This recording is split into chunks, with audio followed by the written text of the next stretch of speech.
masjid, musola menggunakan toa, tidak. Silahkan, karena kita tahu itu bagian dari syiar agama Islam, ya. Tetapi ini harus diatur tentu saja.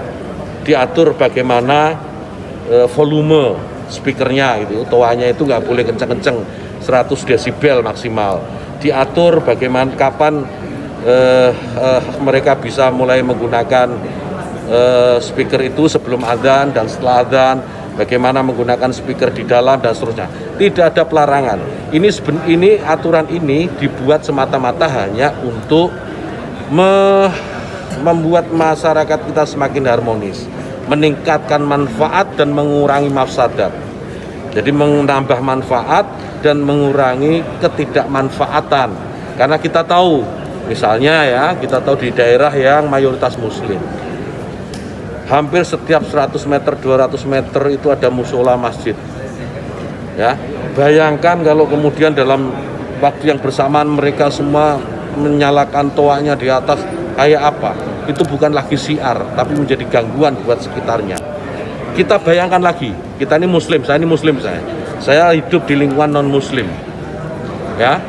Kemudian rumah ibadah saudara-saudara kita non muslim itu bunyikan toa sehari 5 kali dengan kenceng-kenceng secara bersamaan, itu rasanya bagaimana? Yang paling sederhana lagi, tetangga kita ini, kalau kita hidup dalam satu komplek itu misalnya, kiri kanan depan belakang pelihara anjing semua, misalnya menggonggong dalam waktu yang bersamaan, kita ini terganggu enggak? Artinya apa? Bahwa suara-suara ini, apapun suara itu ya, ini harus kita atur supaya tidak menjadi gangguan.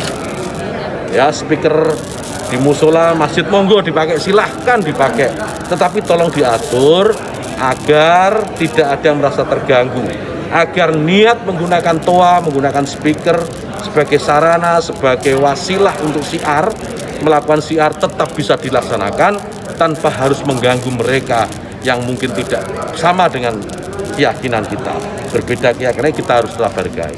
Itu saja intinya. Jadi saya kira dukungan juga banyak atas ini, karena di alam bawah sadar kita kan pasti mengakui itu. Kawan-kawan wartawan ini juga pasti merasakan itu, bagaimana kalau suara itu tidak diatur pasti mengganggu. Truk itu kalau banyak di sekitar kita diam di satu tempat, kemudian misalnya ada truk kiri kanan kita, depan belakang kita, mereka nyalakan mesin sama-sama, kita pasti terganggu. Suara-suara yang tidak diatur itu pasti akan menjadi gangguan. Itu ya.